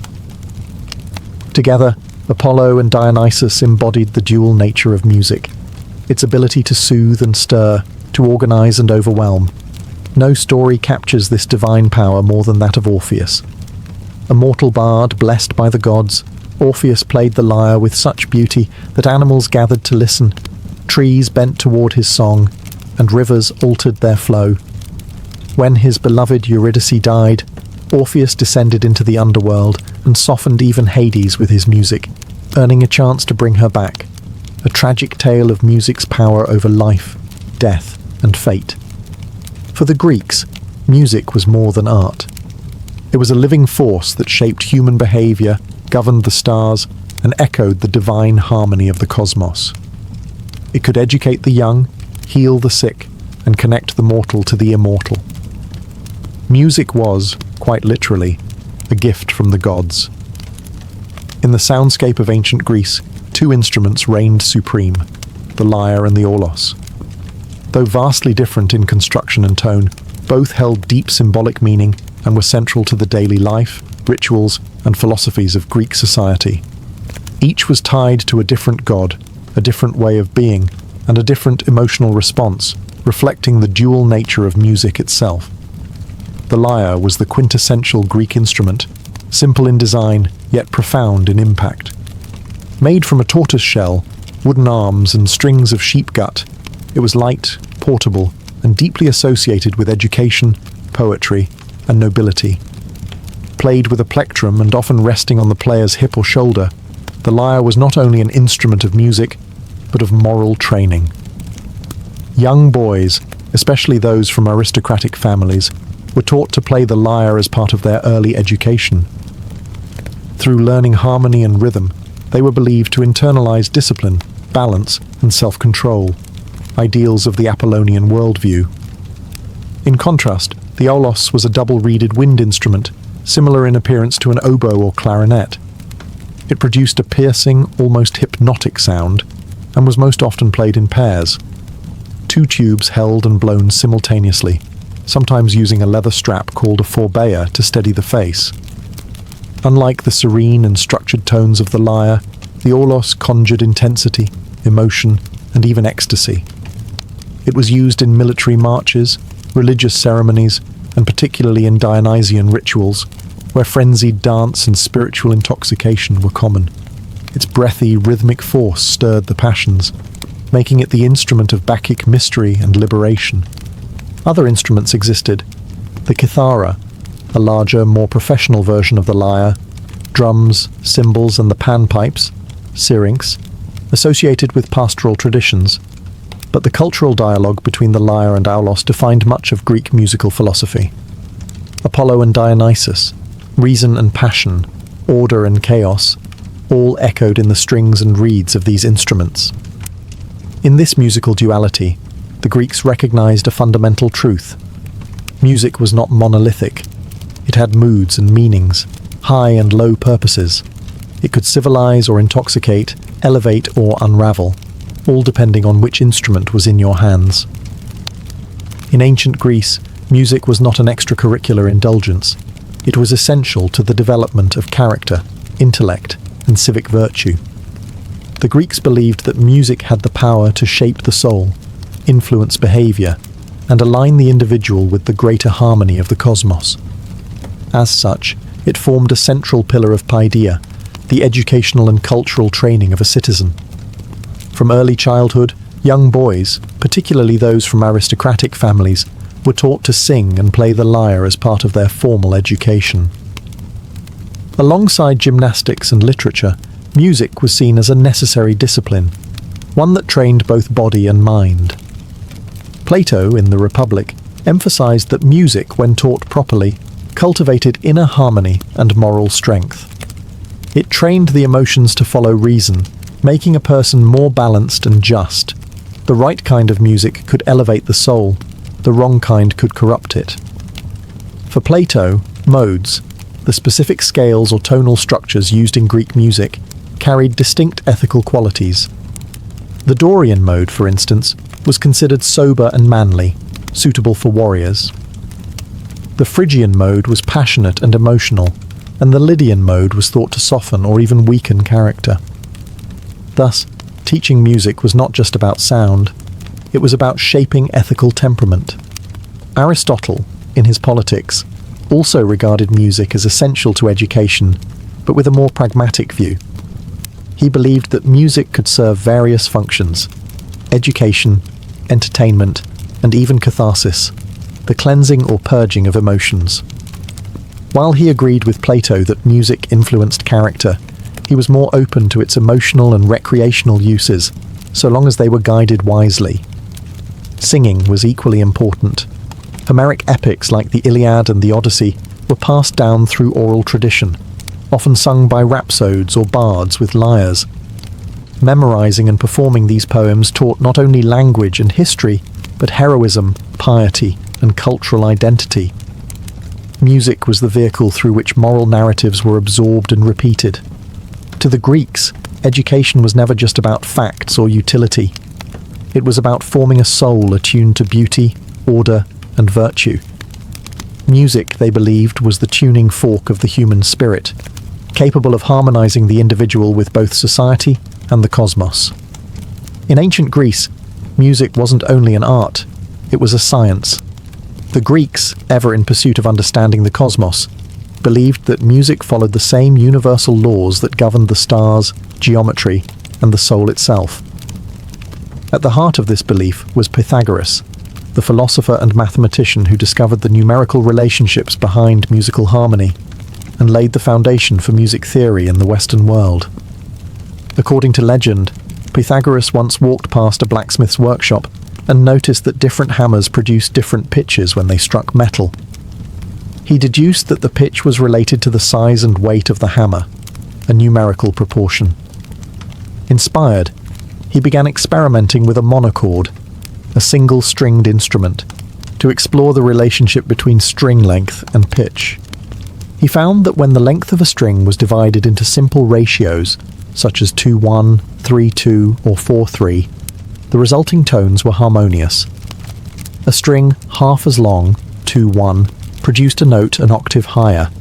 A string 2/3 the length, 3-2, produced a perfect fifth. These discoveries showed that harmony was not just a matter of taste. It was mathematical, measurable, and universal. Pythagoras and his followers believed these numerical ratios reflected the order of the cosmos itself, what they called the music of the spheres. Though this cosmic music could not be heard by the human ear, it was thought to arise from the movement of celestial bodies, each planet and star producing a tone according to its speed and distance. Thus, the universe was imagined as a grand, silent symphony, harmonious, balanced, divine. This fusion of music, mathematics, and cosmology profoundly influenced later thinkers, including Plato and Aristotle. Plato described the soul as being structured according to musical ratios, and he believed that the study of music, alongside geometry and astronomy, led the mind closer to truth. In this framework, music became more than aesthetic pleasure. It was a path to wisdom. By studying harmony, one was not merely learning to play well, but learning to live well. The Greeks saw in music a reflection of nature's deepest principles: order, balance, and unity. To understand music was, in a sense, to understand the universe. To the ancient Greeks, music was not only a means of education or worship, it was also a form of medicine.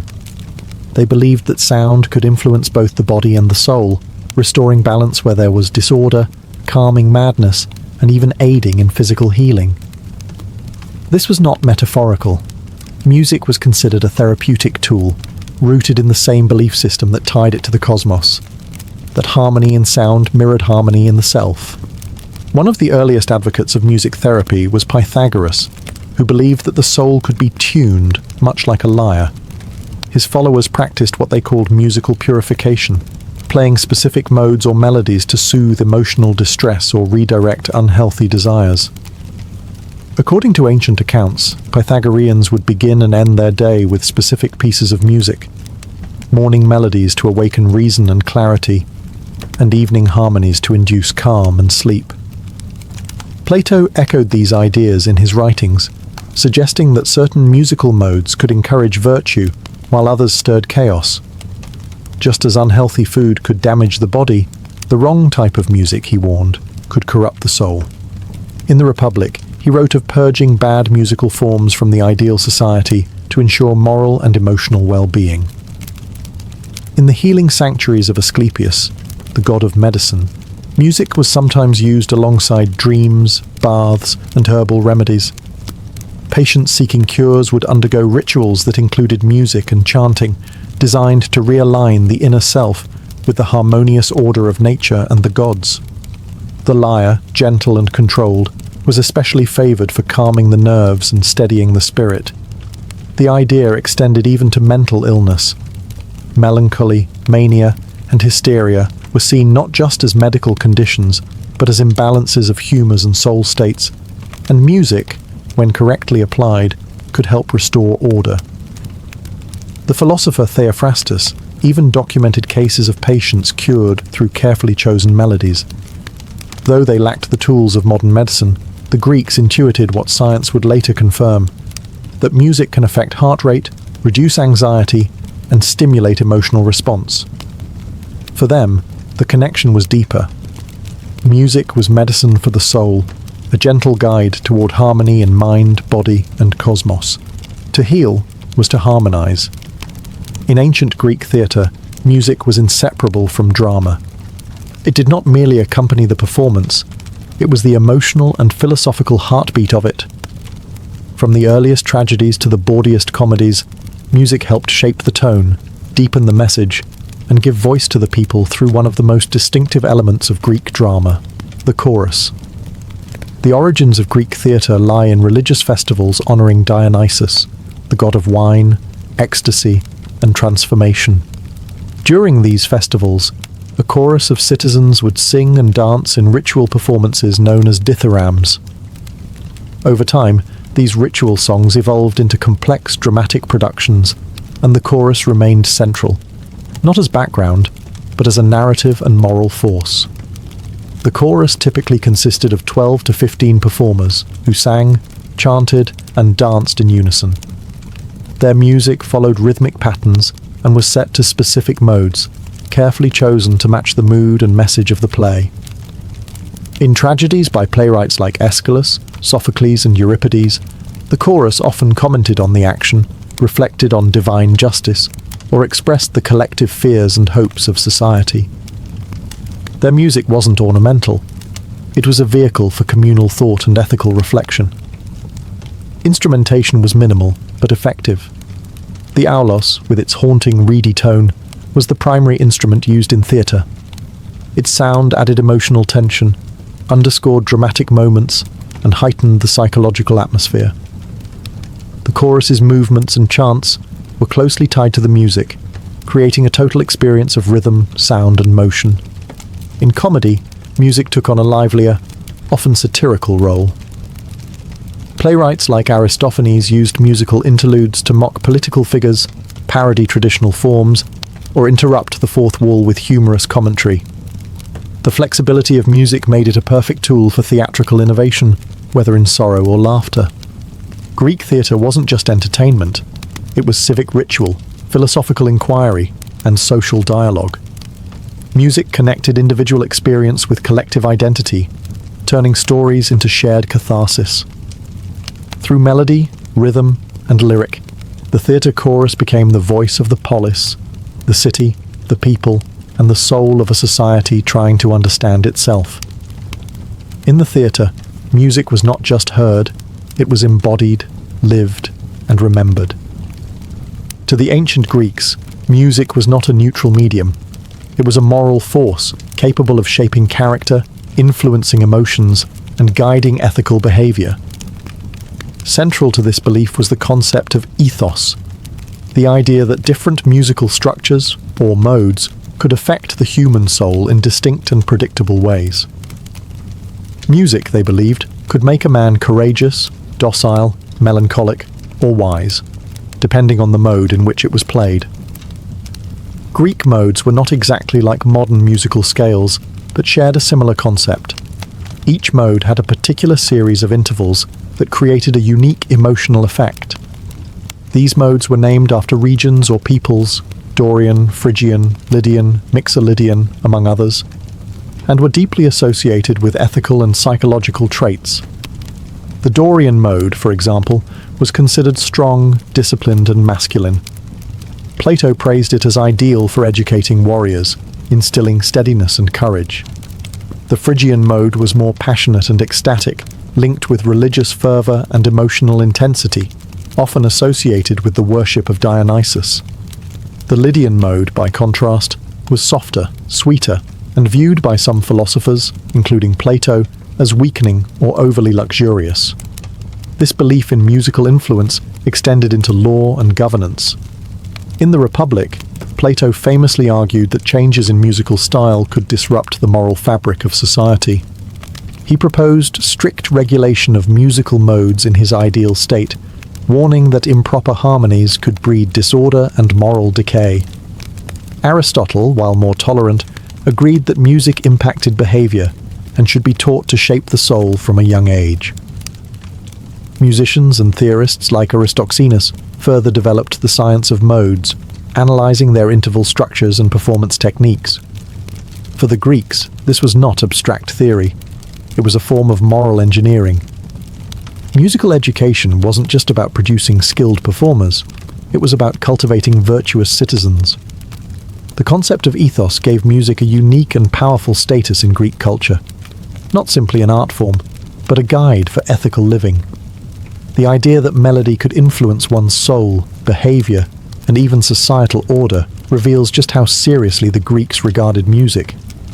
It wasn't just sound, it was philosophy in vibration. Harmony wasn't just in the notes, it was in the soul.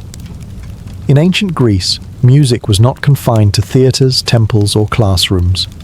It flowed through the rhythms of daily life. It was present in ritual, woven into labour, and central to celebration. From sunrise to sunset, music accompanied the Greek people, echoing in the marketplace, the gymnasium, the vineyard, and the home. Religious rituals were among the most important settings for music. Hymns and chants, known as paeans, were performed to honour the gods, particularly Apollo, Dionysus, and Demeter. These songs were often sung by choirs accompanied by the lyre or aulos, and they were believed to purify the soul and attract divine favour. Sacred festivals such as the Pythian Games and the Panathenaea featured musical competitions alongside athletic contests, emphasising music's role as both offering and art. In funerary rites, mourners sang threnodies, solemn melodic laments to honour the dead. These songs, often deeply personal and improvised, allowed grief to find structure through melody. Music became a bridge between the living and the departed, expressing sorrow and remembrance when words alone fell short. Music also played a role in labour. Harvesters sang epic songs and chants to coordinate group effort and maintain rhythm in tasks like rowing, reaping, or grinding grain. These melodies made work more bearable, turning repetition into shared experience. Fishermen, shepherds, and farmers all had their own musical traditions, blending practical timing with cultural expression. At home, music was part of leisure and learning. Women played the lyre or sang during weaving and child-rearing. Children learned songs that taught moral lessons, mythology, and language. Banquets or symposia often featured performances by trained musicians or even spontaneous singing competitions among guests. Music added elegance, structure, and joy to the social ritual of dining and drinking. And in weddings and festivals, music burst forth in celebration. Dances, choruses, and processions filled the streets with rhythm and sound. These joyful expressions were not mere entertainment. They were acts of communal unity, shared identity, and spiritual affirmation. In every corner of Greek life, music served a purpose: sacred, practical, emotional, or social. It was the invisible thread binding individual moments into cultural continuity. For the ancient Greeks, music was not a separate domain. It was life itself, in harmony.